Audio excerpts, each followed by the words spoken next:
رسالت نعرہ حیدری نعرہ حیدری آواز بآواز ہے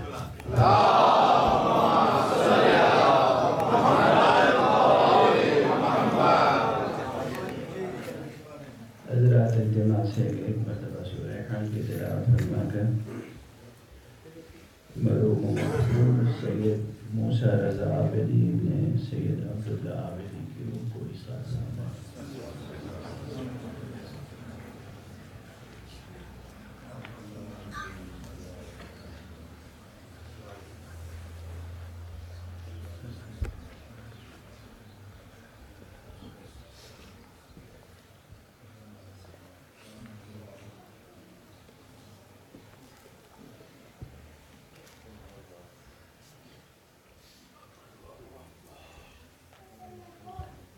أعوذ بالله من الشيطان الرجيم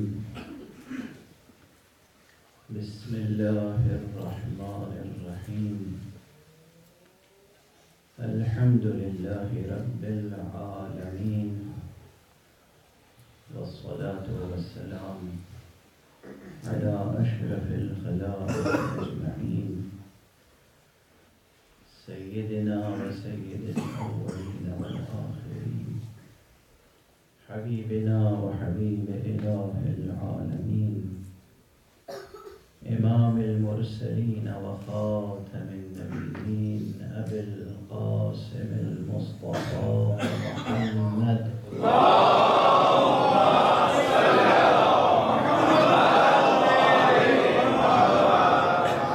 وعلى أهل بيته الطيبين الطاهرين الهداة المهديين المعصومين المظلومين واللعنة الدائمة على أعداء الدين أجمعين أما بعد فقد قال الله تعالى عز اسمه في محكم كتابه ومتقن خطابه بسم الله الرحمن الرحيم إن الدين عند الله الإسلام صدق الله العلي العظيم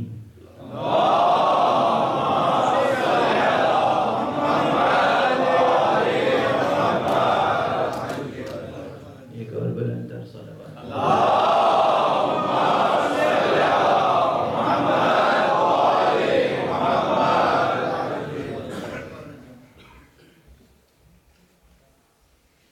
آج کی شب مبعث کے عنوان سے بھی جانی جاتی ہے، اور جیسا کہ ابھی آپ نے سماعت فرمایا کہ شب معراج کے نام سے بھی مسلمانوں کے ایک بڑے طبقے میں آج کی شب پہچانی جاتی ہے۔ شب و روز کی پہچان بھی بڑی اہمیت رکھتی ہے۔ قرآن مجید میں اسلوب بیان ایسا ہے کہ مسلمان یا انسان قیامت تک قرآن ہاتھ میں لینے کے بعد خطیب قرآن سے بے نیاز نہیں ہو سکتا۔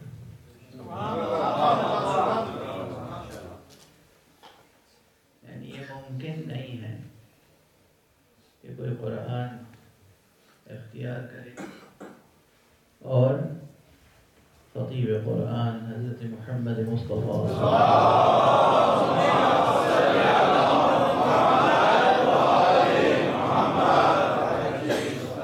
سے بے نیاز ہو جائے، ممکن نہیں۔ یعنی اسلوب قرآن ہی وہ ہے، اسلوب قرآن، اسلوب کلام، اسلوب سخن الہی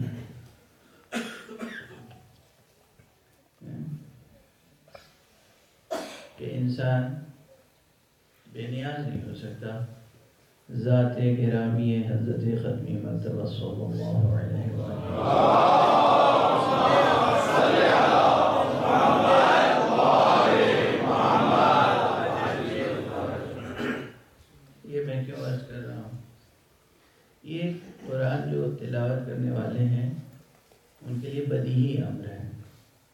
سامنے کی بات ہے. قرآن مجید کے الفاظ کے معنی مکمل ہی نہیں ہوں گے جب تک کہ وہ سیرت پیغمبر کے ساتھ سامنے نہ آئے. مکمل الفاظ کے معنی مکمل. یہ بڑی بحث ہے، یہ بھی بجائے خود.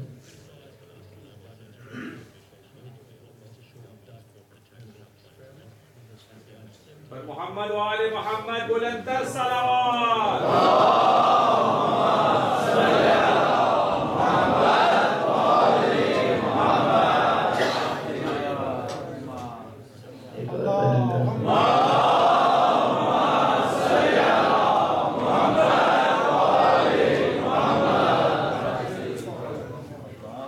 بلکہ صلوات پڑھتے ہوئے تھوڑا سا آگے آ جائے.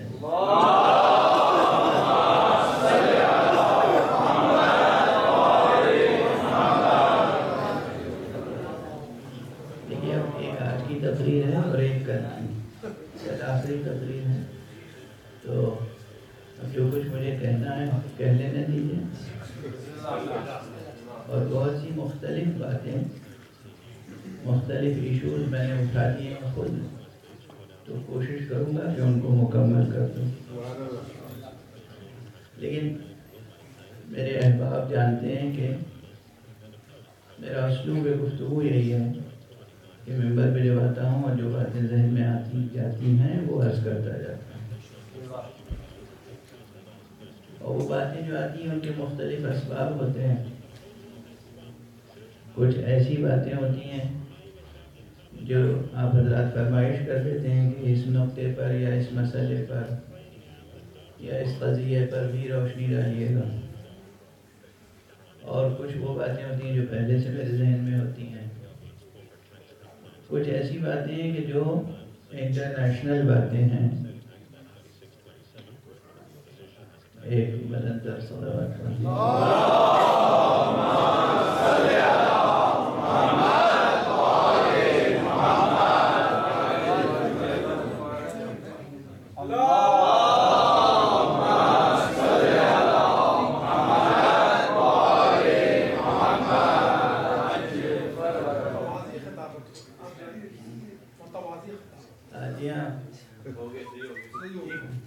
برائے صحت و سلامتی علماء حق بلندتر صلوات.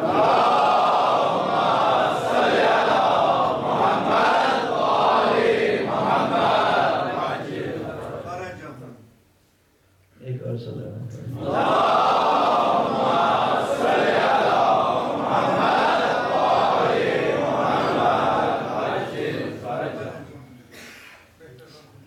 اب یہ جو بات میں نے عرض کی ابھی، تو ایک بڑی بحث ذہن میں آ گئی. اس لیے یہ جملے عرض کیے تھے. جب آپ قرآن مجید پڑھیں گے تو قرآن مجید میں جو الفاظ ہیں، جو اصطلاحیں ہیں، تو کچھ قانونی اصطلاحیں ہیں، شرعی اصطلاحیں ہیں. کچھ ایسی اصطلاحیں ہیں جن کا تعلق تاریخ سے ہے. کچھ ایسی اصطلاحیں ہیں جن کا تعلق ادب سے ہے. کہیں قرآن مجید نے استعاراتی بیان پیش کیا ہے، تو وہ چاہے قرآن مجید کے استعارے ہوں، میٹافرز، چاہے تشبیہیں ہوں، سیملیز ہوں، چاہے اور فیگرز آف اسپیچ ہوں، مجازات قرآن، چاہے وہ ٹرمینالوجیز ہوں، ان سب کی تشریح ممکن نہیں ہے جب تک کہ سیرت پیغمبر صلی اللہ علیہ وآلہ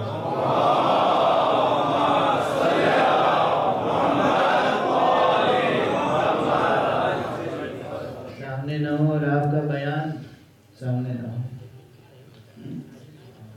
خود قرآن مجید میں غالباً کل میں نے گلہ کیا تھا کہ مائک درست ہو، تو اس گلے کا جواب یہ ہے کہ آج مسلسل نادرست ہے. اب آپ ایک بلند صلوات پڑھتے ہیں.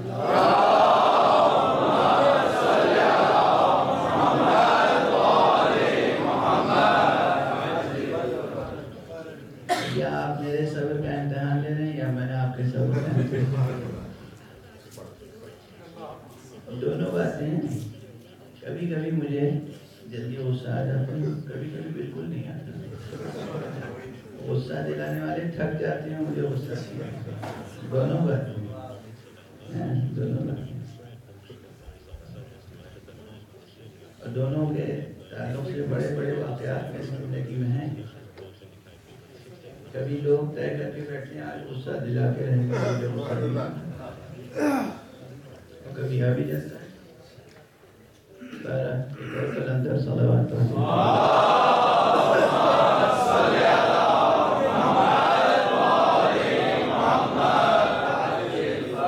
اس طرح جو گفتگو نہیں ہو سکتی.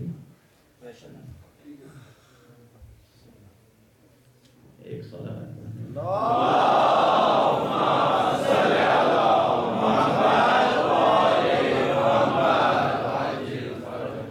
تو میں عرض کر رہا تھا کہ قرآن مجید کا جو بیان ہے، جو ٹیکسٹ ہے، جو بیانیہ ہے، یہ بیان قرآن بیان مصطفیٰ کا محتاج ہے.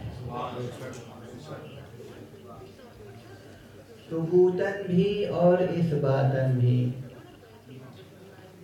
اب یہ دو اصطلاحیں علم اصول کی ہیں، فقہ کی ہیں.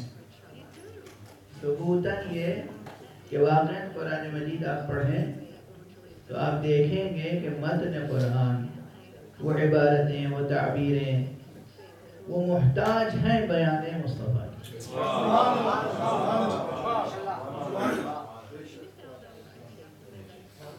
اور یہ ایک معروضی حقیقت ہے ادبی اعتبار سے.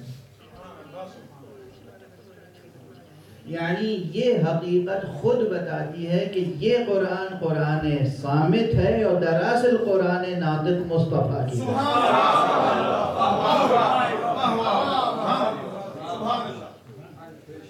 اب پڑھنا شروع کریں قرآن مجید. احکام ظاہر سے لے کے باطن تک. باطن کے لیے تو ہم محتاج ہیں ہی ہیں. جو لوگ ظاہر قرآن پر تکیہ کرتے ہیں، اقیم الصلاۃ کیا معنی ہے اس کی؟ ڈکشنری میں صلاۃ کے کیا معنی ہے؟ دعا.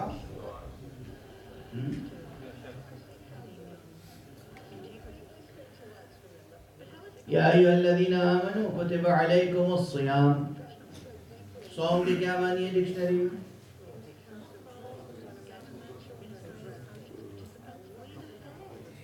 اور وہ بھی کما کتب علی الذین من قبلکم. اس فقرے نے آیت کو اور واضح کرنے کے بجائے مشکل کر دیا. علماء تشریف فرمائیں، پروردگار ان کا سایہ پر برکت باقی رکھے اور حضرات کو توفیق عطا فرمائے کہ ان سے استفادہ کریں. جناب حجت الاسلام والمسلمین مولانا صادق حسن صاحب کو تشریف فرمائیں. جناب حجت الاسلام والمسلمین مولانا سید ابو القاسم صاحب تشریف فرمائیں. حجت الاسلام والمسلمین جناب مولانا اشفاق صاحب وحیدی تشریف فرمائیں. حجت الاسلام والمسلمین جناب مولانا کومیل مہدوی صاحب تشریف فرمائیں. اور دانشور حضرات، ایجوکیشنسٹ حضرات، یونیورسٹی کے اساتذہ، پی ایچ ڈی حضرات، پروفیسر حضرات تشریف فرمائیں. اور میں ایک جملہ کہتا رہتا ہوں اکثر کہ یہ تو ایک اعتبارات ہیں، مگر یہ فرش مجلس یا فرش محفل ذکر محمد و آل محمد اور یہ فضائے محفل و مجلس، یہ وہ ہے کہ یہاں چاہے کوئی آئے، آنے والا دانشور ہو یا نہ ہو، یہاں سے جاتا ہے دانشور.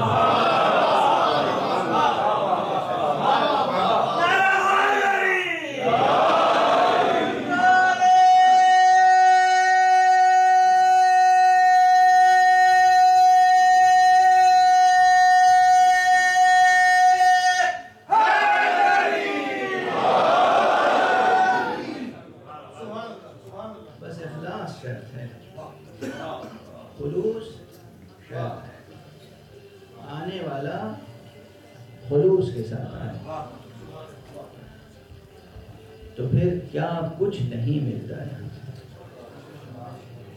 علم، دانش، ایمان، عزم، حوصلہ، زندگی کی ہر ضرورت، دنیا اور آخرت کی ہر سرفرازی یہاں سے نصیب۔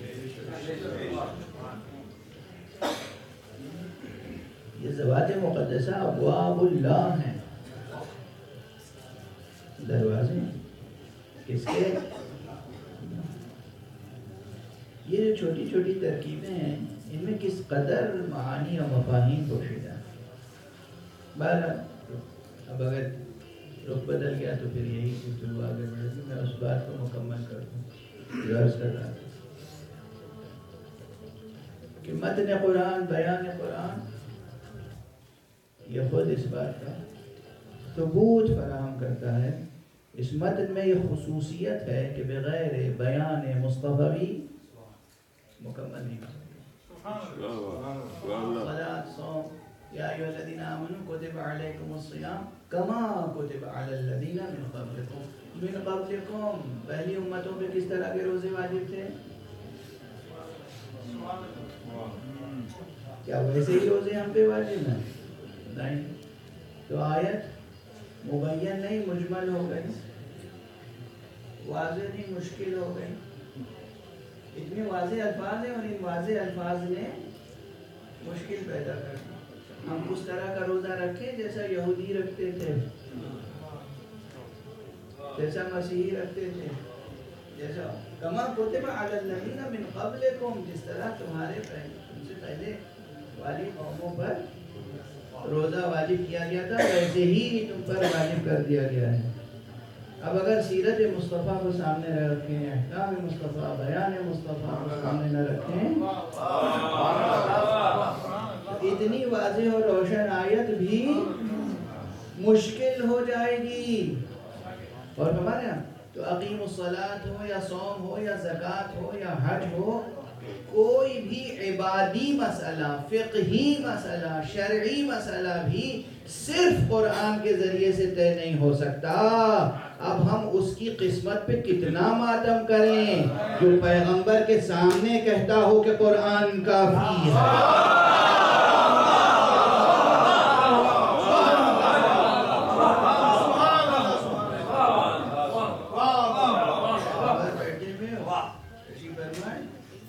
کوئی کہہ دے کہ قرآن کافی ہے، لیکن یہ مسئلہ بھی عرض کر دوں، بات آگے تو عرض کر دوں، آپ مائک جب تک ٹھیک کرتے رہیں گے میں بیان جاری رکھوں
اس لیے یہ مسائل دل سوزی کے ساتھ بیان کرنے چاہیے اور بیان ہونے چاہیے. ایک بہت بڑے مفکر ہیں، اب نام نہیں لوں گا، آپ حساس ہو جائیں گے، اس لیے ایشو ڈسکس کر لوں اور بعد میں تنہا پوچھ لیجیے گا کہ کس کی باتیں کر رہا ہے. بہت مشہور مفکر سمجھے جاتے ہیں، فلسفی سمجھے جاتے ہیں، اور بعض حضرات تو اور بھی بہت بلند مراتب انہیں دیتے ہیں، مگر شاید بہت بڑے تھے، اس میں کوئی شک نہیں، مگر فلسفی کے حصے سے یا اور کسی حصے سے تو مشکل ہے کہ ان کی حیثیت متعین ہو. وہ کہتے ہیں کہ عالم اسلام میں، ملت اسلامیہ میں سب سے بڑی شخصیت اور سب سے بڑی عقل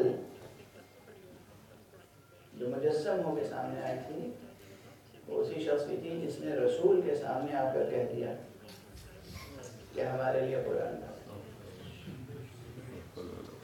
اور ساتھ میں یہ کہتے ہیں کہ ملت اسلامیہ اس وقت تک ترقی نہیں کر سکتی، ارتقاء کا سفر طے نہیں کر سکتی جب تک کہ اس ملت میں ہر فرد میں وہی اخلاقی جرأت پیدا نہ ہو جائے.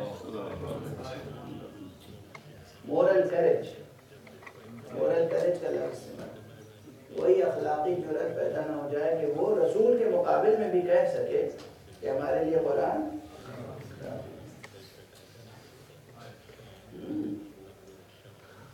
دیکھیے نا، دونوں کا نام خرد رکھ دیا، آخرت کا جنون جو چاہے آپ کا حسن کرشمہ ساز کرے.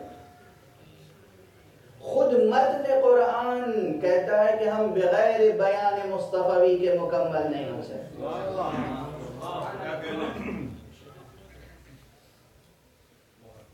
کسی بھی اعتبار سے صلاۃ کی تفسیر کس سے لیں گے؟ مصطفیٰ صلی اللہ علیہ وسلم. صوم، زکوٰۃ، حج، جتنے ارکان ہیں ہم حضور سے لیں گے. وقت کم ہے، بحثیں زیادہ ہیں، اطراف اور جہات و جوانب گفتگو کے زیادہ ہیں، ابعاد زیادہ ہیں، اس لیے آپ حضرات کی ذہانتوں پہ بھروسہ کر کے تیزی سے آگے بڑھوں. چاہے وہ شرعی اصطلاحیں ہوں، بیان مصطفی کے بغیر مکمل نہیں ہو سکتی. اسی لیے آپ نے فرمایا صلو کما رأیتمونی اصلی، تم اس طرح نماز پڑھو جیسے مجھے نماز پڑھتے ہوئے دیکھتے ہو.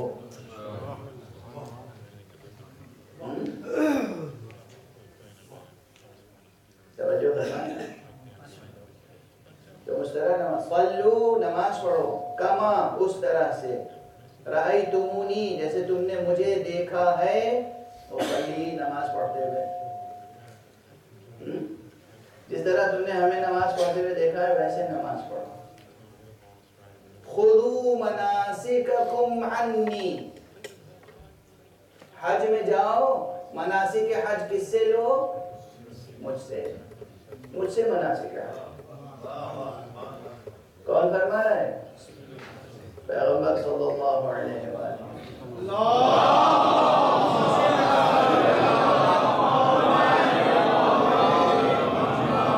اور اسی طرح تمام ارکان دین کس سے لیں گے؟ ہم پیغمبر سے لیں گے.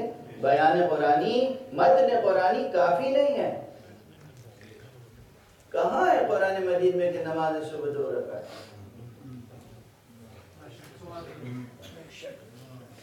اجماع امت ہے کہ 2 رکعت.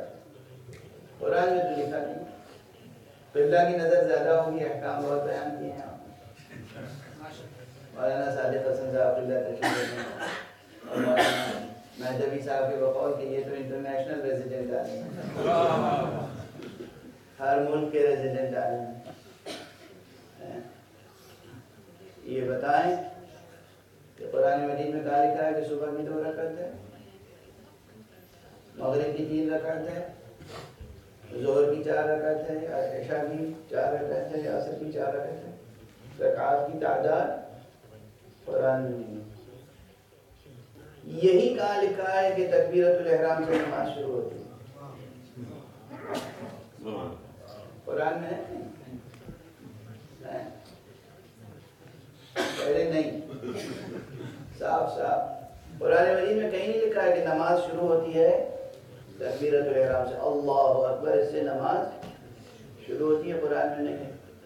تکبیرۃ الاحرام کے بعد فوراً سورہ حمد پڑھو، قرآن میں ہے؟ نہیں ہے۔ سورہ حمد کے بعد رکوع میں جاؤ، سورہ حمد کے بعد ایک سورہ اور پڑھو، اور اس کے بعد رکوع میں جاؤ، اور رکوع سے پھر کھڑے ہو، اور پھر سجدے میں جاؤ، اور پھر بیٹھو، اور پھر سجدے میں جاؤ۔ یہ پوری ترکیب ہے کہ نہ ترکیب ہے نہ ترتیب، نہ اجزاء ہیں نہ شرائط، اس طرح بیان۔ اب بتائیے، اور نماز کیا ہے؟ ستون دین۔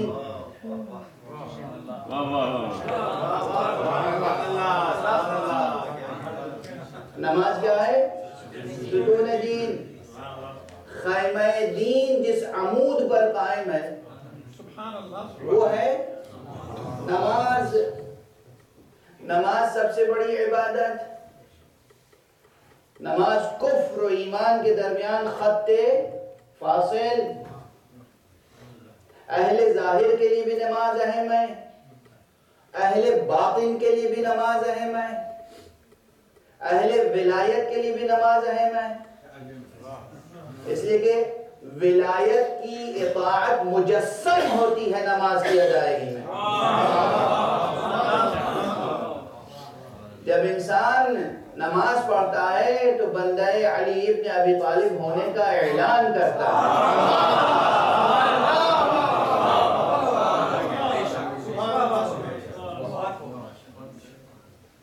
ہمارے یہاں نماز کے بغیر ولایت کی پہچان تھوڑی ہوتی ہے۔ پوری نماز کا ترجمہ ہے اشہد ان علی ولی اللہ۔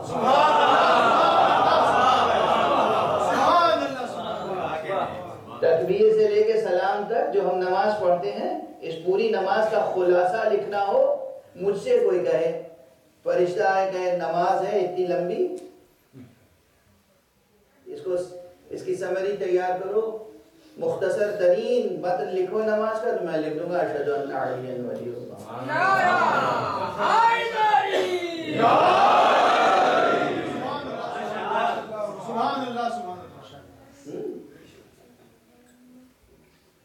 نماز کا تعلق ولایت سے بھی ہے، نماز کا تعلق شہادت سید الشہداء علیہ السلام سے بھی ہے۔ آج مسائل نہیں پڑھنے گا، لیکن یہ بند یاد آ رہا ہے تو میں عرض کروں۔ جناب ایک دن میں نے ایک مصرع عرض کیا تھا کہ نماز و مجلس شبیر کا ہے ایک مزاج، اور مجھے کاش یاد آ جائیں تمام مصرے۔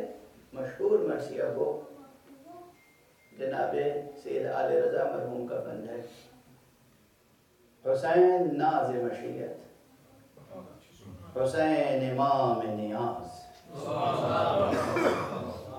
حسین ناز مشیت، حسین امام نیاز، حسین ایسی حقیقت جو اصل میں اعجاز، حسین ایسی حقیقت جو اصل میں اعجاز، حسین اپنے ہی جد کی یہ مستقل آواز، حسین اپنے ہی جد کی یہ مستقل آواز، ہزار کرب و بلا ہو مگر نماز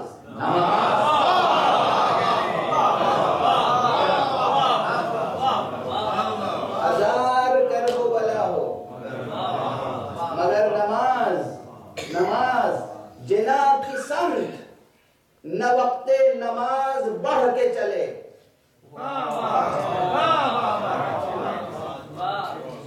جنا کی سمت نہ وقت نماز بڑھ کے چلے، نماز رہ گئی ایسی نماز پڑھ کے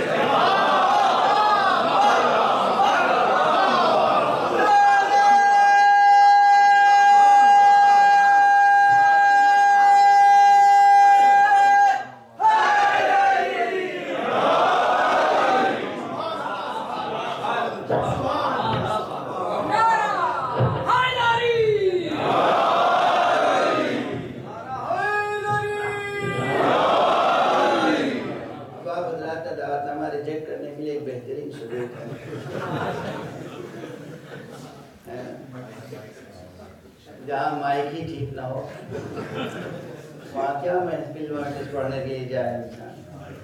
اور میں بہت حساس ہوں، ہر چیز اثر ڈالتی ہے، ہر چیز مجھے متاثر کر دیتی ہے. جنا کی سمت نہ وقت نماز بڑھ کے چلے، انہیں شہید ہو کر کہاں جانا تھا؟ جنت.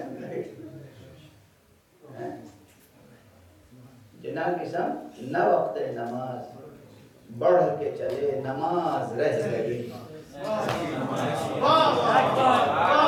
ایسی نماز پڑھ کے چلے. اسی لیے میں اکثر کہتا ہوں اور پھر کہہ رہا ہوں، آنسو پہ ضبط کیجیے گا، حالانکہ وہ ہونے والا نہیں. خود نماز پوری مجلس ادائش ہے. سید الشان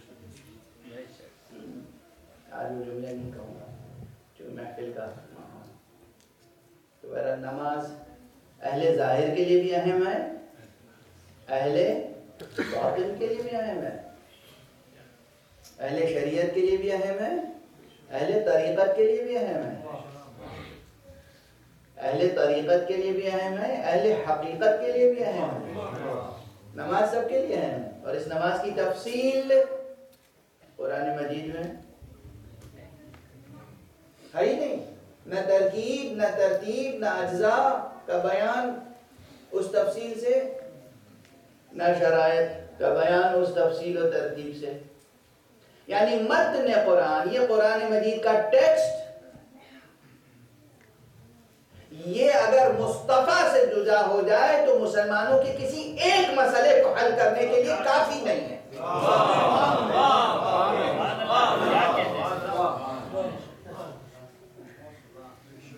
حضرت حق سبحانہ و تعالی نے قرآن نازل اس طرح کیا ہے. بلکہ دست ادب جوڑ کے ایک جملہ عرض کرتا ہوں، قرآن نازل ہی اللہ نے اس لیے کیا ہے کہ انسانوں کو محمد سے جوڑ دے.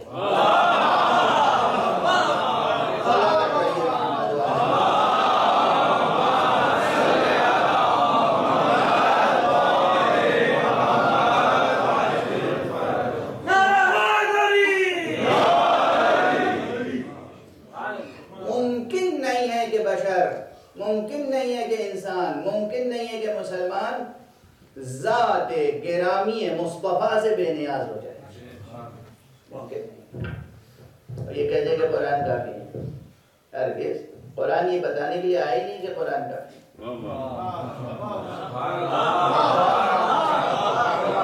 قرآن یہ بتانے کے لیے آیا کہ انسان تیری عقل ناقص ہے، محمد کی سرپرستی میں رہنا، محمد کی رہبری میں صلی اللہ علیہ وسلم.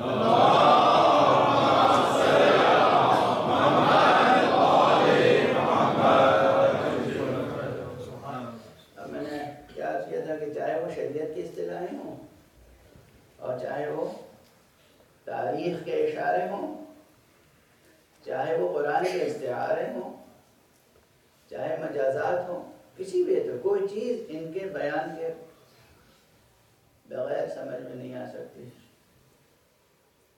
تاریخی اشارے.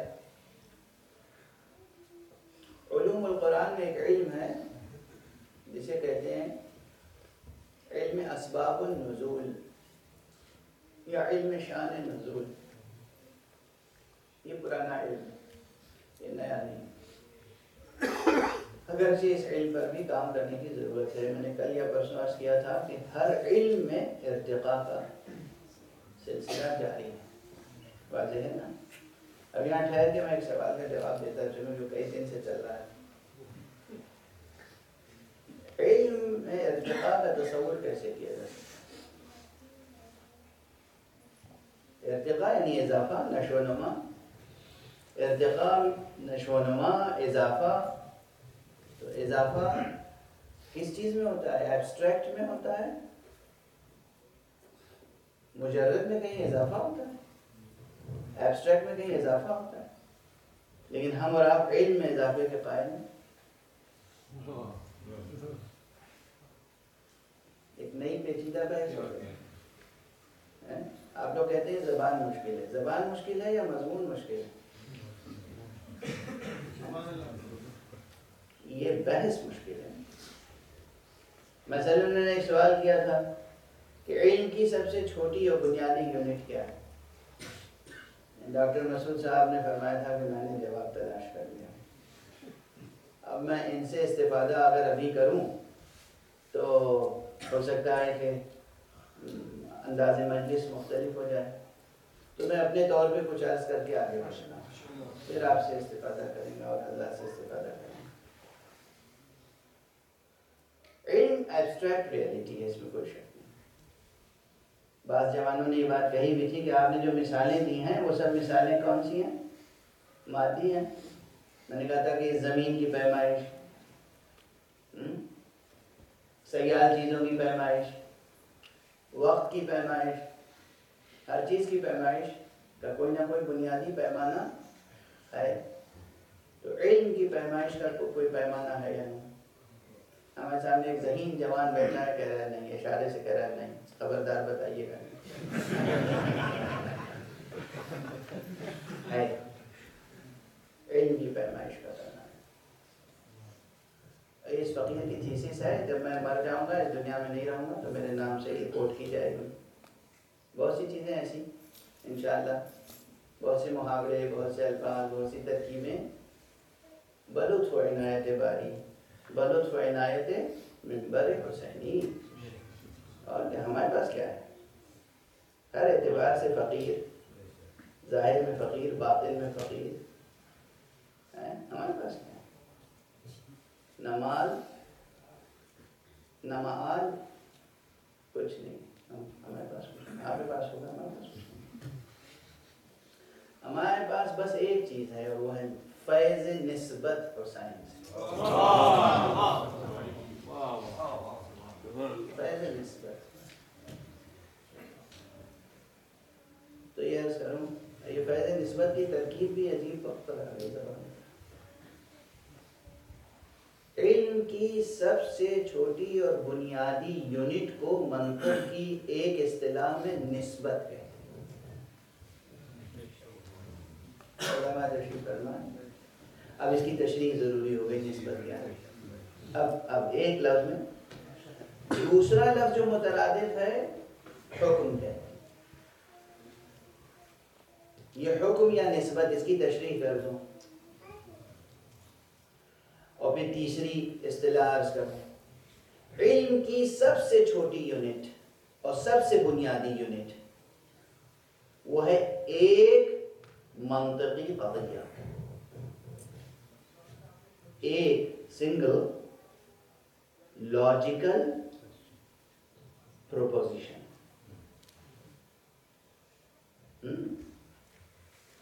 اب لاجیکل پروپوزیشن کی بحث کہیں ممبر پہ کی جاتی ہے.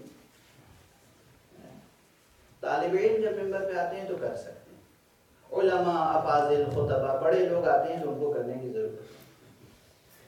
ہم تو اسٹوڈنٹ ہیں تو ہم ایسی باتیں کر سکتے ہیں، لیکن ساتھ دیجیے گا تھوڑی دیر بات کے کام کی. لاجک سے انسان بے نیاز نہیں ہو سکتا. منطقی قضیہ کسے کہتے ہیں؟ ایک منطقی قضیہ، ایک منطقی قضیہ، ایک لاجیکل پروپوزیشن. یہ کیا ہوتا ہے؟ جیسے ہم کہیں انسان حیوان ہے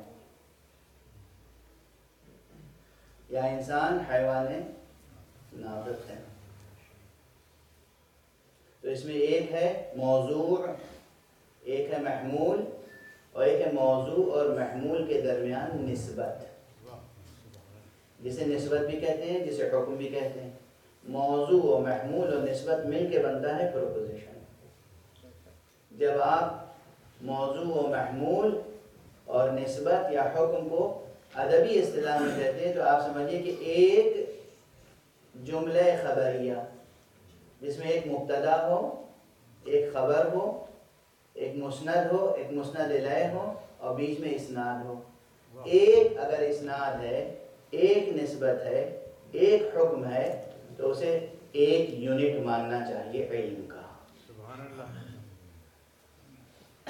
ابھی واضح نہیں ہوئی بات، اس لیے ابھی آپ کی سبحان اللہ میں کمزوری ہے. ایک بلند صلوات کرو.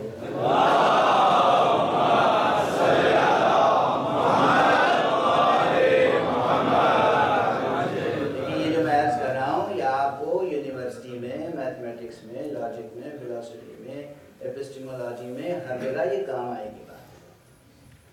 یاد کیجیے گا انشاءاللہ. تھوڑی سی وضاحت کرو.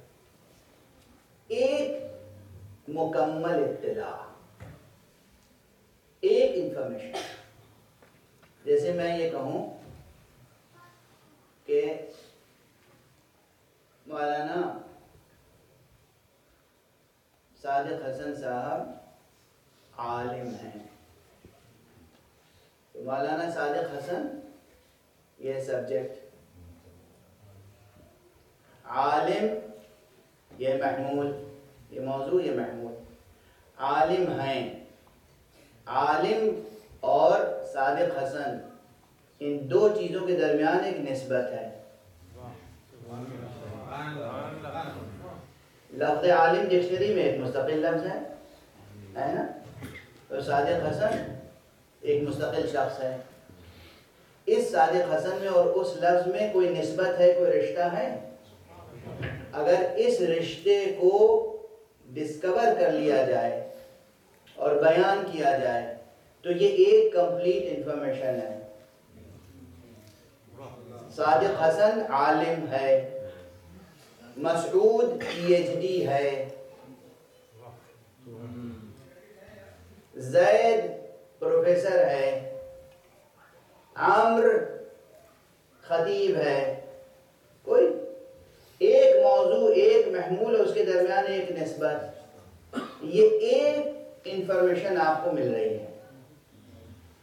ایک کمپلیٹ انفارمیشن، ایک اطلاع، ایک معلومت، ایک چیز آپ کو معلوم ہو رہی ہے، ایک بات آپ کو معلوم ہو رہی ہے. ایک ہی بات تو معلوم ہو رہی ہے کہ صادق حسن عالم ہے. اب یہ چونکہ علمی بحث ہے تو ہے کہہ رہا ہوں، ورنہ ظاہر ہیں. ٹھیک ہے نا.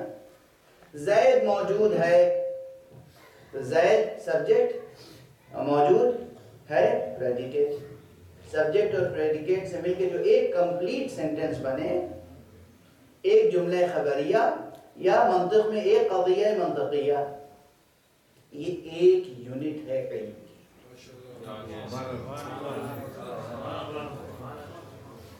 سہیل رضوی بزنس مین ہے. سہیل رضوی ایک شخص ہے، بزنس مین ہے. یہ ایک اطلاع، ایک سنگل انفارمیشن. ٹھیک ہے نا، واضح ہے بات.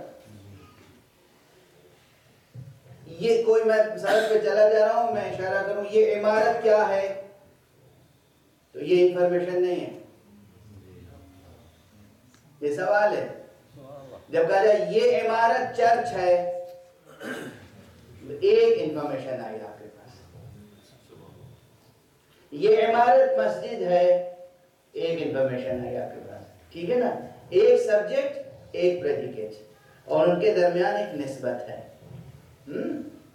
تو یہ ایک منطقی، ایک سنگل لاجیکل پروپوزیشن جو ہے، سمپلسٹ، جو بالکل سمپل ایک پروپوزیشن ہے لاجک کا، یہ ایک بنیادی اور سب سے چھوٹی یونٹ ہے علم کی، نالج کی.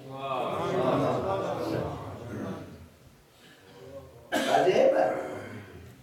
اس سے کوئی اختلاف نہیں کرے گا روئے زمین پر، اور ہر علم میں مدد ملے گی آپ کو اس بات کے جاننے سے. لیکن علم چونکہ مجرد ہے، توجہ رکھیے گا، علم مجرد ہے، ایبسٹریکٹ علم، اس لیے اسی ایک قضیے میں قضیہ ایک ہے، لیکن اگر کوئی ذہین شخص ہو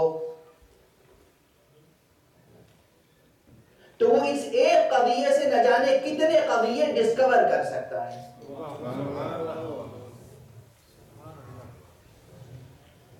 میں دوسری مثال عرض کر دوں. الفاظ کا مزاج شناس ہو. جب میں کہوں صادق حسن عالم ہے تو عام طور پر ہمارے معاشرے میں عالم کا لفظ عالم دین کے لیے استعمال ہوتا ہے. تو اس کے معنی یہ ہے کہ عالم کے معنی یہ فزکس کا عالم نہیں ہے، یہ میتھمیٹکس کا عالم نہیں ہے، یہ عالم دین ہے. پروپوزیشن میں کہا نہیں گیا تھا کہ عالم دین ہے. ہم نے غور کیا کہ یہ کس کلچر کی بات ہو رہی ہے، اس زبان کا تہذیبی پس منظر کیا ہے، کہنے والا کون ہے. ممبر سے عقیل غروی نے کہا ہے کہ صادق حسن عالم ہے، اس کے معنی یہ ہے کہ صادق حسن عالم دین ہے. تو صادق حسن ایک قضیہ تھا، اس سے دوسرا قضیہ پیدا ہوا کہ یہ عالم دین ہے. اب جب یہ معلوم ہوا کہ عالم دین ہے تو معلوم ہوا توحید کا مسئلہ بھی صادق حسن سے پوچھا جا سکتا ہے، نبوت کا مسئلہ بھی پوچھا جا سکتا ہے، امامت کا مسئلہ بھی پوچھا جا سکتا ہے، چونکہ یہ ممکن نہیں ہے کہ کوئی عالم دین ہو اور اصول دین کا علم نہ رکھتا ہو. اور جب کہا گیا ہے عالم دین ہے تو نماز کا مسئلہ بھی پوچھا جا سکتا ہے، روزے کا مسئلہ بھی پوچھا جا سکتا ہے. ایک چیز، ایک جملہ ملا، صادق حسن عالم ہے.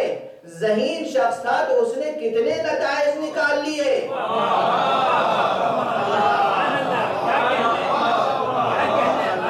توجہ ہے.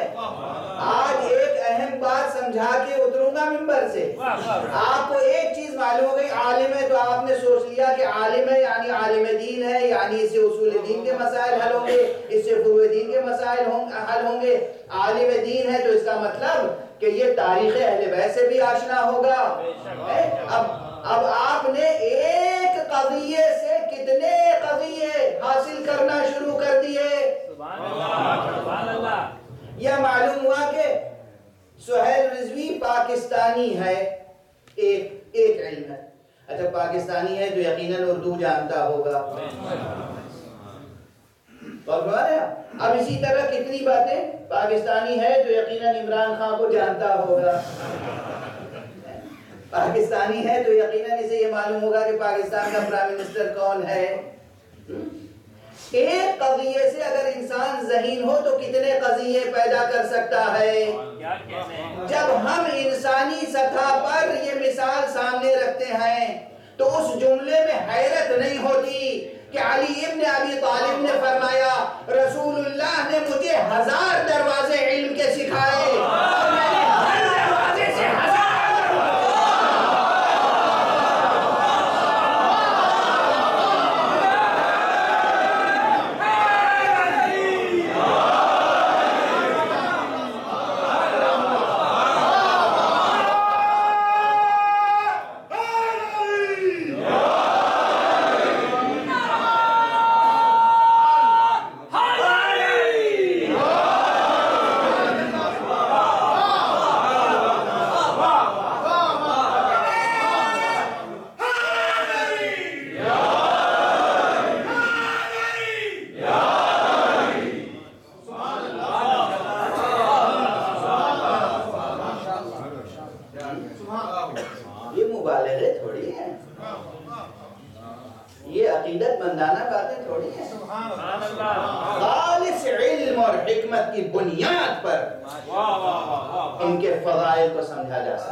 بنیادوں پر، منطقی بنیادوں پر، فلسفیانہ بنیادوں پر، سائنسی بنیادوں پر سبحان اللہ سبحان اللہ ان کے فضائل کو سمجھا جا سکتا ہے، ان کے مراتب کو ڈسکور کیا جا سکتا ہے جہاں تک ہماری مثال ہے۔ سبحان اللہ لوگ سمجھتے ہیں کہ مبالغہ ہے، دعویٰ ہے، علی بن ابی طالب نے دعویٰ کیا ہے، انانیت ہے، فخر ہے، دوسروں پر اپنا تفوق جتایا ہے۔ نہیں، نعوذ باللہ نعوذ باللہ، حضرت کی شان میں گستاخیاں کرنے والے اس طرح کی باتیں کہتے ہیں نہیں۔ اور یہ ہزار کا کلمہ بھی برسبیل حصر نہیں ہے۔ ہزار کے یہ معنی نہیں ہے کہ گنتی کے 1000 دروازے سکھائے تھے،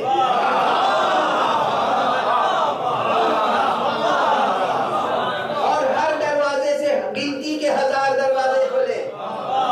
یہ تو صرف کثرت کا اعلان ہے، یہ محاورہ ہے۔ آپ آپس میں گفتگو کرتے ہیں، اور ابھی جیسے سوال و جواب کی نشست ہو، ایک صاحب کہیں بھئی میں ایک مسئلہ پوچھنا چاہتا ہوں، پھر کہیں مولانا میں ایک مسئلہ اور پوچھنا چاہتا ہوں، مولانا ایک مسئلہ۔ اب منتظمین سوچ رہے ہیں کہ لائٹ کب بجھانی ہے اور دروازہ کب بند کرنا ہے اور مولانا کو آرام کرنے کے لیے کب لے جانا ہے۔ تو ان میں سے کوئی کھڑا ہو کے کہے کہ مولانا بس اب آپ وائنڈ اپ کر دیں پروگرام، ان کے پاس تو 1000 سوال ہیں پوچھنے۔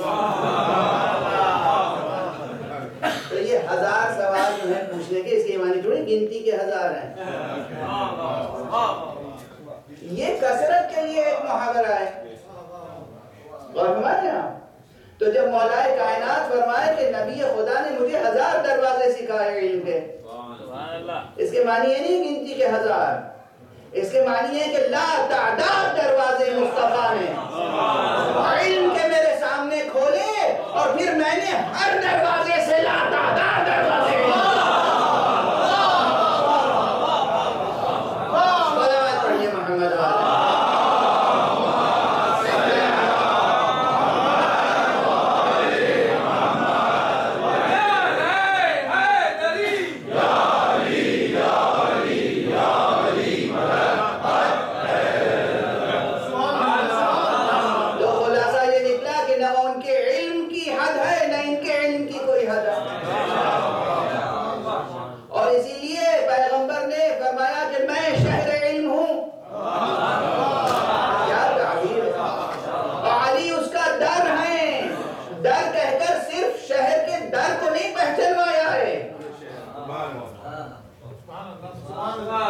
اس میں کتنی بلاغت و حکمت ہے، جو لطف ہے، جو لطافت ہے، جو حکمت ہے، اس کو ہم بیان نہیں کر سکتے۔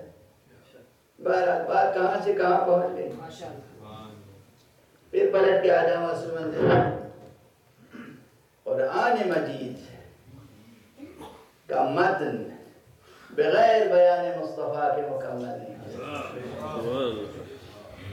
چاہے وہ شریعت کا اصطلاحیں ہوں، اور چاہے وہ اور تاریخ کا بیان ہو۔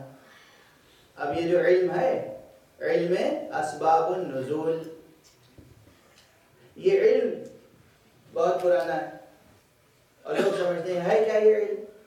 یہ علم چند روایتوں کا مجموعہ ہے، 100 200 300 روایتیں، یا فرض کیجئے 1000 روایتیں جمع کی۔ ان روایتوں میں یہ بیان ہے کہ کون سی آیت کب نازل ہوئی تھی، واقعہ کیا تھا، کس مقام پر، کس مناسبت سے یہ آیت نازل ہوئی تھی۔ وہ بحث الگ ہے کہ علم اسباب النزول یا علم شان نزول حکم فقہی میں بہت زیادہ مددگار نہیں ہے، یہ ایک الگ بحث ہے، لیکن یہ روایات کا مجموعہ ہے، کوئی ان روایتوں سے بے نیاز نہیں ہو سکتا، یعنی متن قرآن کافی ہے۔ بعض متن میں ایسے مقامات ہیں، ابھی شرعی مثالیں دے چکا ہوں میں صلاۃ و صوم کی، اب میں تاریخی مثالیں دے دوں۔ جب قرآن کہے الیوم اکملت لکم دینکم، یہ ممکن کیسے ہے کہ کوئی مفسر اس الیوم کی تعیین کیے بغیر آگے بڑھ جائے؟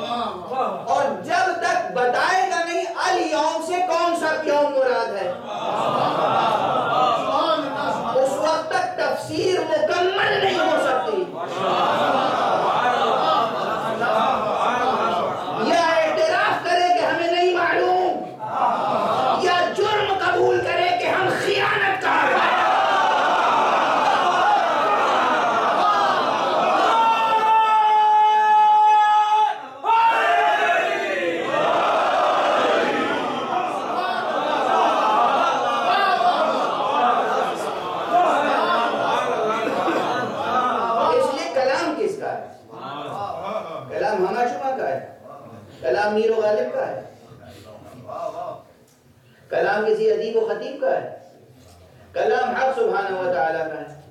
بیان یہ نہیں ہے کہ اے محمد، اے میرے نبی، اے رسول، اعلان کر دیجئے کہ میں نے دین مکمل کر دیا۔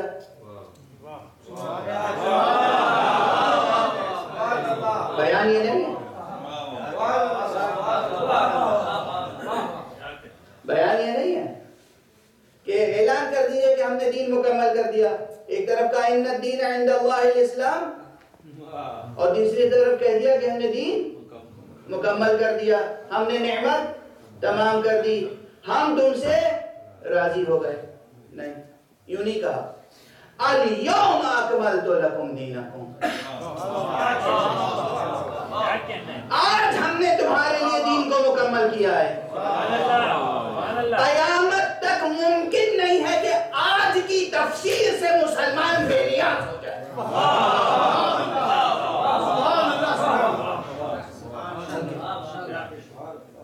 بحث زندہ رہے گی، زندہ بحث ہے یہ ایسی بحث نہیں ہے کہ اسے یعنی فرسودہ ہو گئی، یہ سب باتیں پرانی ہو گئی، کیوں چھیڑتے ہیں آپ؟ ہمیں روک روک کے چھیڑتے ہیں، ہم نہیں چھیڑتے، آپ روکتے ہیں، اس کا مطلب آپ چھیڑتے ہیں۔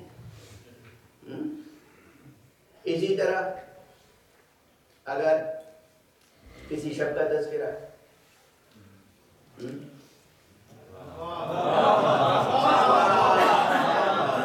اگر کسی دن کا تذکرہ ہے تو بتانا پڑے گا کون سا دن ہے۔ کسی شب کا تذکرہ ہے تو بتانا پڑے گا کون سی شب ہے۔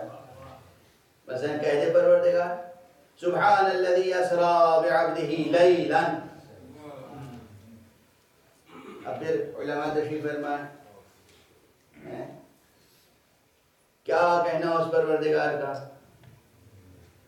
پاک ہے، منزہ ہے وہ پروردگار جو اپنے عبد کو لے گیا۔ کب لے گیا؟ لیلن، لیلن،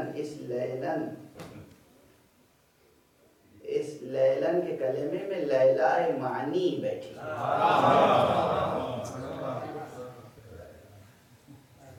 لیلہ سخن، لیلہ معنی۔ لیلن پہ تنوین بھی ہے، یہ تنوین کس لیے؟ اب تنوین کے متعلق میں ایک جملہ کہیں کہہ چکا ہوں، پہلے آج پھر کہہ دوں۔ لوگ سمجھتے ہیں قرآن مجید کا ترجمہ کرنا آسان ہے۔ علماء تشریف فرمائیں، دانشور حضرات تشریف فرمائیں، بس برداشت کر لیجیے، یہ بات بھی مکمل تو انشاءاللہ کل ہوگی کہ عربی زبان میں ہر حرف کے معنی ہوتے ہیں، اور عربی زبان میں ہر حرکت کے معنی ہوتے ہیں۔ زیر اور زبر اور پیش، ہر حرکت کے معنی ہوتے ہیں، حرکت کے معنی ہوتے ہیں۔ جب ہم کہیں گے رسولو تو پیش آ کے بتائے گا کہ رسول یہاں حالت رفع میں ہے، یا فاعل ہے یا مبتدا ہے۔ اور جب ہم کہیں گے رسولہ زبر تو اس زبر بتائے گا کہ رسول یہاں پر حالت نصب میں ہے۔ جب ہم کہیں گے رسول زیر بتائے گا کہ یہاں لفظ رسول حالت جر میں ہے۔ اور ہمارے یہاں لفظ کے معنی ڈکشنری میں تلاش کر کے بات مکمل نہیں ہوگی جب تک کہ زیر زبر اور پیش کے معنی تلاش نہ کریں۔ اس سے آگے کی مثال عرض کرو، تنوین، یہ جو دو زبر دو زیر دو پیش ہوتا ہے، اس کو کہتے ہیں تنوین۔ دراصل تنوین کیا ہے؟ تنوین ایک نون ہے جو بولنے میں ادا کیا جاتا ہے، لکھا نہیں جاتا۔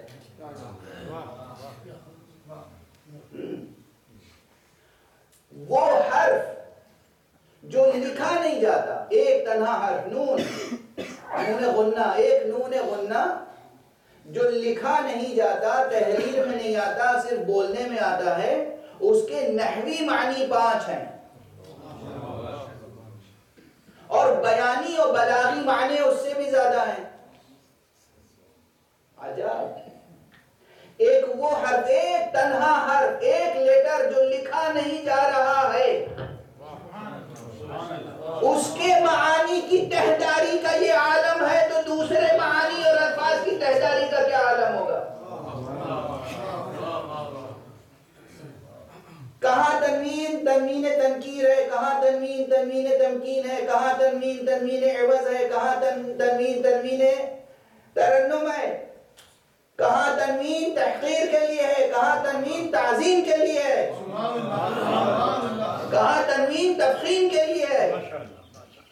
یعنی نحوی معانی سے لے کے بلاغی معانی تک تنوین وہ ایک تنہا حرف، وہ آدھا حرف جو لکھا نہ جائے، اس کے معانی میں اتنی تہداری اور گہرائی ہے، تو الفاظ قرآنی میں کتنی تہداری اور گہرائی ہوگی؟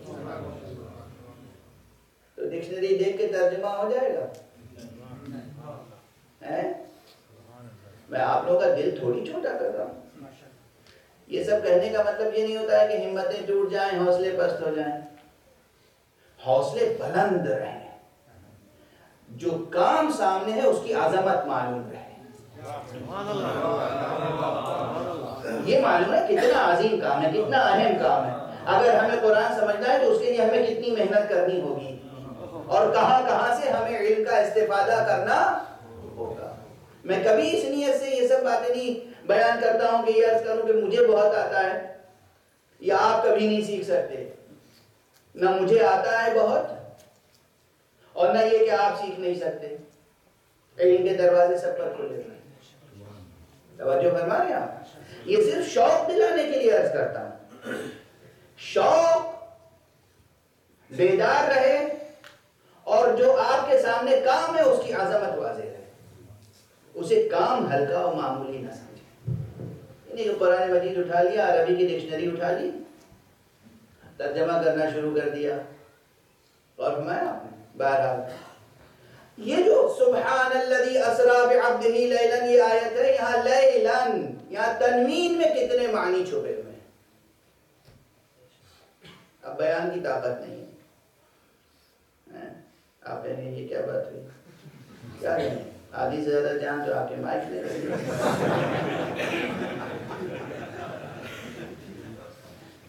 اور پھر کچھ دیر میں میں آیا، کچھ دیر میں مجلس شروع ہوئی، محفل، اور طبیعت بھی آج کل سب کو معلوم ہے کہ میری صحت اچھی نہیں ہے۔ آپ حضرات دعا کریں گے تو ہو سکتا ہے میلبرن سے صحت لے کے جاؤں۔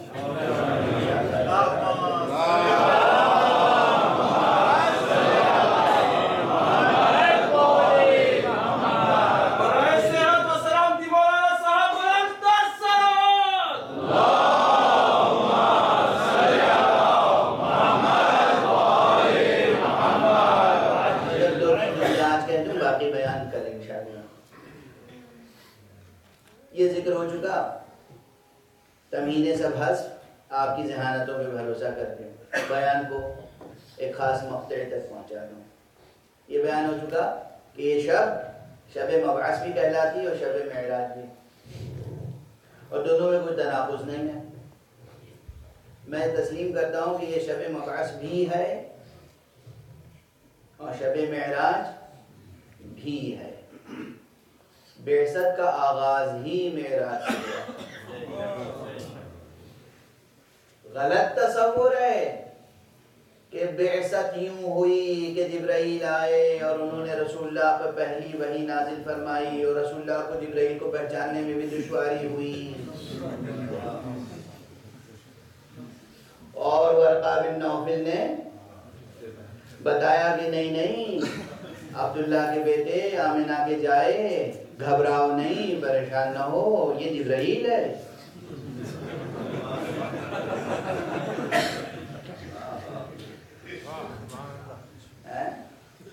سبحان اللہ ہے نا؟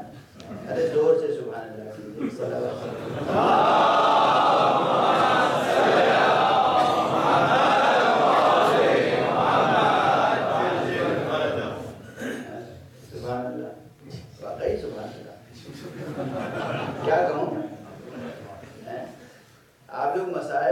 ماتم کرتے ہیں؟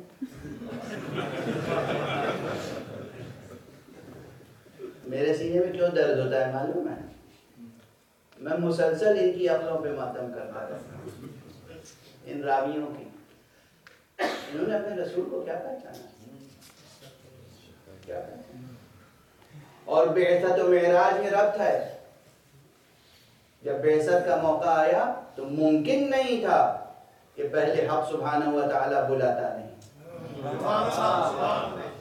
شب میں بلایا اور کہا بس اب خاموشی کا عہد ختم ہوا، اب جو صبح نمودار ہو وہ صبح نبوت کہلائے۔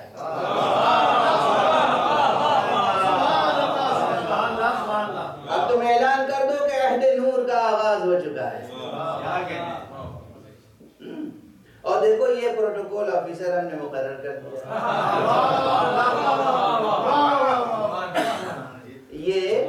یہ اب ایک خاص حکمت ہے، مصلحت ہے، تم جب تک ہم بھیجے نہیں جبرائیل کو کوئی آیت نہ سنانا۔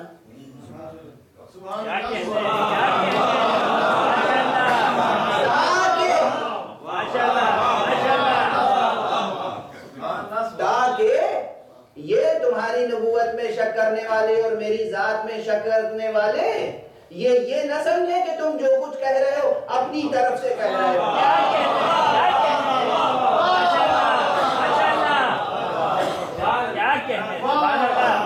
ارے بھائی سمجھنے کے لیے چھوٹی چھوٹی مثالیں بھی کافی ہوتی ہیں۔ آپ نے ہمیں لندن سے میلبرن بلوایا ہے پڑھنے ہی کے لیے، تو اور ہم آ بھی جاتے ہیں تو وہاں بیٹھ جاتے ہیں، آج کے سیدھے ممبر پہ بیٹھ کے پڑھنا شروع نہیں کر دیتے۔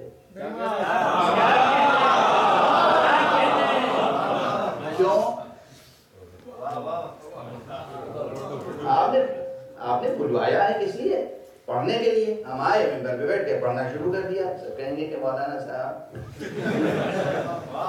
ابھی 60 برس کے ہوئے نہیں، 65 کے لگنے لگے،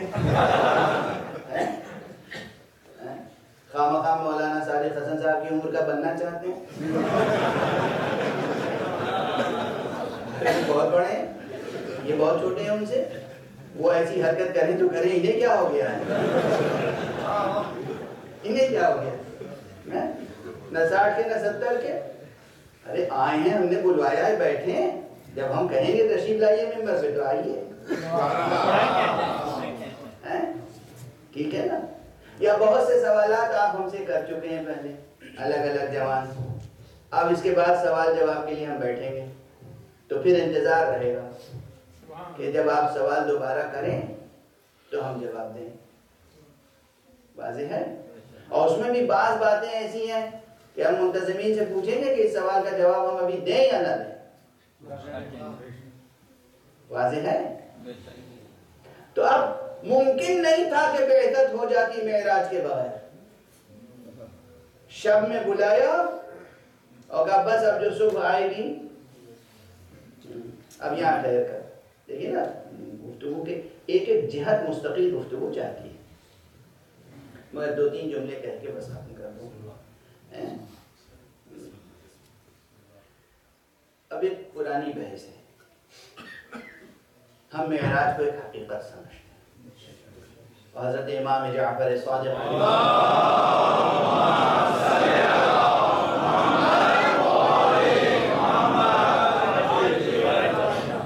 کل یاد دلا دیجیے گا، کل 3 نکات کا ربط واضح کرنا چاہوں گا۔ معراج، بعثت، ہجرت اور ہجرت حسین، یہ چاروں چیزوں کا ربط ہے۔ کل کی تقریر میں غالباً تمام چیزیں آ جائیں، اور یاد دلا دیجیے گا اگر میں بھول جاؤں۔ اس وقت صرف یہ عرض کر رہا ہوں کہ معراج کے تعلق سے ایک پرانی بحث ہے۔ حضرت صادق علیہ السلام نے تو فرمایا کہ جو معراج پیغمبر کا منکر ہے وہ کافر ہے۔ جو معراج پیغمبر کا منکر ہے کافر ہے۔ اور لوگوں نے انکار کے نئے نئے طریقے نکالے۔ کچھ لوگوں نے کہا معراج جسمانی نہیں روحانی تھی، اور کچھ لوگوں نے تو اور آگے بڑھ کے کہا کہ اس میں حضور نے خواب دیکھا۔ اب اس کا جو جواب پرانا ہے میرا وہی دوہرا دوں نا تو طبیعت پہ بوجھ کم پڑے گا. نئی بات سوچ کے کہنے کے لیے کچھ طاقت زیادہ سخت ہوتی ہے اور آپ لوگ بھول بھی جاتے ہیں تو اس سے بھی خطیب کو مدد مل جاتی ہے. اب یہ روایتیں ہیں جناب لوگوں نے کتابوں میں لکھ دیا کہ اصل میں خواب دیکھا تھا. کیا رقیق بات ہے, کیا رقیق بات ہے یہ کہنا کہ حضور نے خواب دیکھا تھا. دراصل معراج کا انکار ہے. خواب کو کہیں معراج کہتے ہیں, خواب کو کہیں معراج کہتے ہیں. یاد رکھیے گا یہ آپ حضرات سگمنڈ فرائڈ کی کتاب پڑھ لیجئے یا اس کے علاوہ دنیا بھر میں جن لوگوں نے خواب پر کتابیں لکھی ہیں اور سائیکولوجی پہ کتابیں لکھی ہیں وہ پڑھ لیجئے یا روزمرہ کے اپنے تجربے دیکھ لیجئے. بہت سے بچے ہیں عمر کی خاص منزل میں اس طرح کے خواب بطور خاص دیکھتے ہیں کہ وہاں سو رہے تھے اور خواب میں کوئی آیا اور اس نے ہاتھ پکڑا اور لے کے اڑتا ہوا آگے بڑھا اور جب فضا میں بہت اونچے چلے گئے تو اس نے ہاتھ چھوڑ دیا اور روتے ہوئے چیختے ہوئے بچے اٹھتے ہیں. کیا ہوا تھا بیٹا؟ کہتے ہم نے دیکھا یہ تھا کہ کوئی ہمیں لے کر آسمان میں اڑتا چلا جا رہا ہے اور پھر ہاتھ چھوٹ گیا یا دامن چھوٹ گیا یا بہرحال لے کے جا رہا تھا اور ہم گھبرا گئے. تو سب سنتے ہیں, کوئی یہ نہیں کہتا بیٹا مبارک ہو تم صاحب معراج.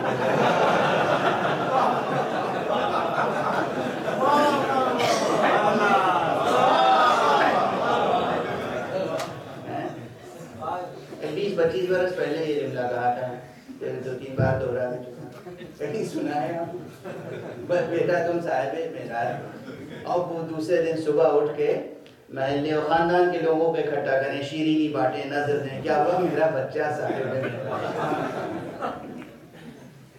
خواب کو کہیں معراج کہتے ہیں. فضیلت پیغمبر کے انکار کے کیا کیا طریقے نکالے. اور پھر دوسری بات یہ کہنا کہ حضور کی معراج روحانی تھی جسمانی نہیں تھی, یہ بھی ایک بنیادی مغالطے کو ہوا دینا ہے. اس لیے کہ یہ جملہ بھی لاہور میں کہہ چکا ہوں, اپنی تقریر سے خود اقتباس کر رہا ہوں. روحانی معراج تھی جسمانی نہیں تھی. اس کا ایک جیسا مغالطہ وہ دے رہے ہیں ویسا ہی جواب میں عرض کر رہا ہوں. حضور روح اور جسم کی جدائی کا نام موت ہے, معراج نہیں.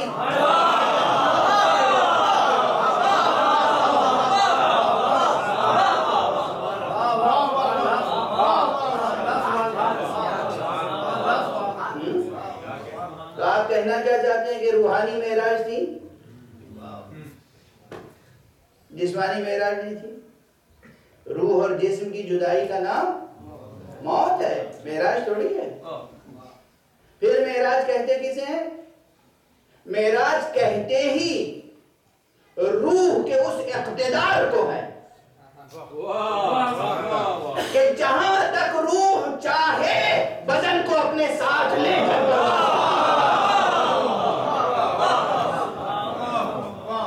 اور صرف بدن کو نہیں, اگر قدموں میں نعلین ہو تو اس پر رضا ہو تو وہ بھی معراج نام اس کا ہے. معراج نام اس کا ہے کہ روح اتنی قوی ہو کہ جہاں تک روح چاہے.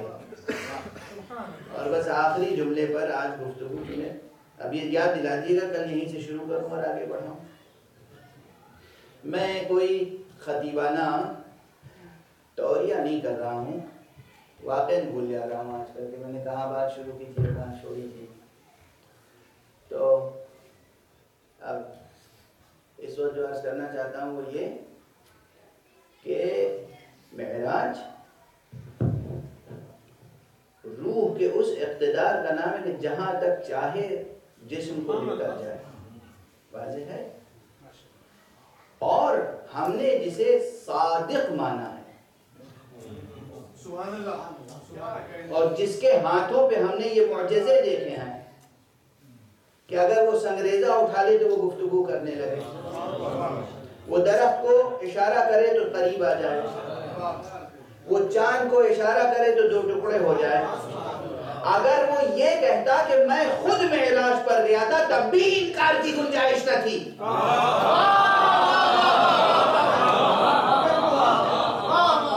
یہ جائے کہ خدا فرما رہا ہے کہ تم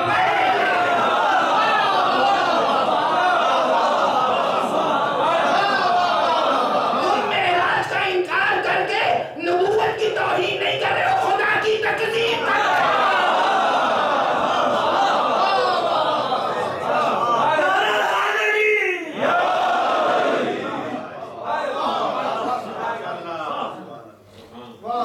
دیکھیے تقریر تو ختم ہو گئی، میری آواز بھی ختم. بھائی یہ بزرگوار علماء روزانہ زحمت فرماتے ہیں، تقریر میں موجود ہوتے ہیں. تو اور یہ مولانا صادق حسن صاحب قبلہ بطور خاص پروردگار ان کا سایہ برقرار رکھے. سبھی جناب مولانا ابو القاسم صاحب رضوی، جناب مولانا اشفاق صاحب، مہدوی صاحب، سبھی عزیز القدر ہیں. مگر ایک جملہ عرض کر کے آگے بڑھوں جو پورے طالب علمانہ اعتماد سے کہہ رہا ہوں. اور اس فقیر سے پہلے، اس طالب علم سے پہلے کسی نے نہ کہا ہے نہ لکھا ہے. ظاہر ان کے سامنے کہہ رہا ہوں. اتنی جرأت تو ہونی چاہیے طالب علم کہ اپنی ڈسکوریز کو بیان کر سکے. اس بحث کا حل کہ معراج جسمانی تھی یا روحانی، یہ بہت پرانی بحث ہے اور مفسرین نے اپنی تفسیروں میں کیا. شیخ فخر الدین رازی سے لے کر علامہ طباطبائی تک سب تفسیر نمونہ تک سب اٹھا کر دیکھتے ہیں. سب نے کہا ہے کہ اس میں ایک کلمہ ایسا ہے کہ جو دلیل بنتا ہے کہ معراج جسمانی تھی، روحانی نہیں، یعنی جسم روح کے ساتھ آپ معراج پہ تشریف لے گئے. اس طالب علم نے لاہور میں اور دوسرے مقامات پہ یہ عرض کرنے کی جرأت کی تھی اور رسالہ بھی تحریر کیا ہے کہ اس ایک آیت سے سبحان الذی اسری بعبدہ لیلا، خود اس ایک آیت سے ایک نہیں 8 دلیلیں قائم ہوتی ہیں کہ معراج جسمانی تھی. معراج صرف روحانی، صرف آیت، متن آیت سے، الفاظ آیت سے، متن آیت سے دلیل قائم ہوتی ہے کہ معراج جسم و روح کے ساتھ ہوئی تھی. پروردگار ہمیں اور آپ کو بطفیل ذکر مصطفیٰ ایمان کی معراج تک پہنچائے اور ہمارے ہاتھوں سے دامن ختم نبوت و دامن ولایت کبھی نہ چھوٹے. ہمارے سینوں میں اور دلوں میں چراغ توحید ہمیشہ روشن رہے. ہمارا انجام بخیر ہو، عاقبت بخیر ہو.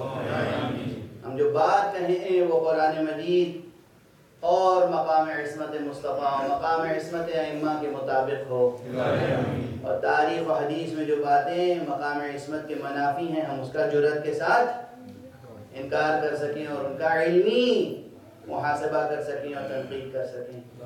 پروردگار روئے زمین سے بے چینیوں کو ختم کر دے، امن اور عافیت کا انعام فرما. پروردگار اپنے ولی آخر کو اس دن ظہور عطا فرما اور ان کے ہاتھوں سے اپنی رحمت و رافت و عدالت کا پرچم.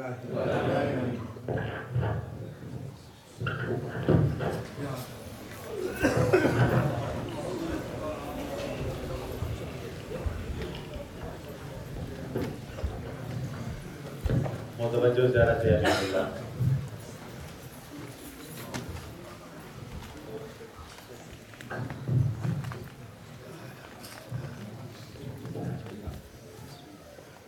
بسم اللہ الرحمن الرحیم. السلام علیکم یا رسول اللہ یا رحمتا للعالمین. زیارت امین اللہ، زیارت حضرت امیر المومنین علی بن ابی طالب السلام. السلام علیکم یا امین اللہ فی ارض وحجته علی عباده. السلام علیکم یا امیر المؤمنین اشہد انک جاہدت فی اللہ حق جہاده فعملت بكتاب واتبعت سنن نبيه صلى الله عليه وآله حتى دعاك الله إلى جواره فقبضك إليه باختيار وألزم أعداءك الحجة مع ما لك من الحجج البالغة على جميع خلقك. اللهم فاجعل نفسي مطمئنة بقدرك راضية بقضائك ملاة بذكرك ودعائك محبة لصفوة أوليائك محبوبة في أرضك وسمائك صابرة على نزول بلائك شاكرة لفواضل نعمائك ذاكرة لسوابغ آلائك مشتاقة إلى فرحة لقائك متزودة للتقوى ليوم جزائك مستنة بسنن أوليائك مفارقة لأخلاق أعدائك مشغولة عن الدنيا بحمدك وثنائك. اللهم إن قلوب المخبتين إليك والها وسبل الراغبين إليك شارعا وأعلام القاصدين إليك واضحا وأفئدة العارفين منك فاصعا وأصوات الداعين إليك صاعدا وأبواب الإجابة لهم مفتحا ودعوة من ناجاك مستجابا وتوبة من أناب إليك مقبولا وعبرة من بكى من خوفك مرحوما والإغاثة لمن استغاث بك موجودا والإعانة لمن استعان بك مبذولا وعداتك لعبادك منجزا وزلل من استقالك مقالا وأعمال العاملين لديك محفوظا وأساقك إلى الخلائق لدنك نازلا وعوائد المزيد إليهم واصلا وذنوب المستغفرين مغفورا وحوائج خلقك عندك مقضية وجوائز السائلين عندك موفرة وعوائد المزيد متواترة وموائد المستطعمين معدة وملائل الظماء مترى. اللهم فاستجب دعائي واقبل ثنائي واجمع بيني وبين أوليائي بحق محمد وعلي وفاطمة والحسن والحسين إنك ولي نعمائي ومنتهى مناي وغاية رجائي في منقلبي ومثواي. أنت إلهي سيدي ومولاي اغفر لأوليائنا وكف عنا أعداءنا واجعلهم عن أذانا واظهر كلمة الحق واجعلها العليا وادهس كلمة الباطل واجعلها السفلى إنك على كل شيء قدير. السلام عليك يا أبا عبد الله وعلى الأرواح التي حلت بفنائك. عليك مني سلام الله أبدا ما بقيت وبقي الليل والنهار ولا جعله الله آخر الأمر مني لزيارتك. السلام على الحسين وعلى علي بن الحسين وعلى أولاد الحسين وعلى أصحاب الحسين ورحمة الله وبركاته. السلام عليك يا غريب الغرباء يا معين الضعفاء والفقراء السلطان أبا الحسن يا علي بن مسربا ورحمة الله وبركاته. السلام عليك يا صاحب العصر والزمان يا خليفة الرحمن يا شريك القرآن يا إمام الإنس والجان عجل الله تعالى فرجك وسهل الله تعالى مخرجك وظهور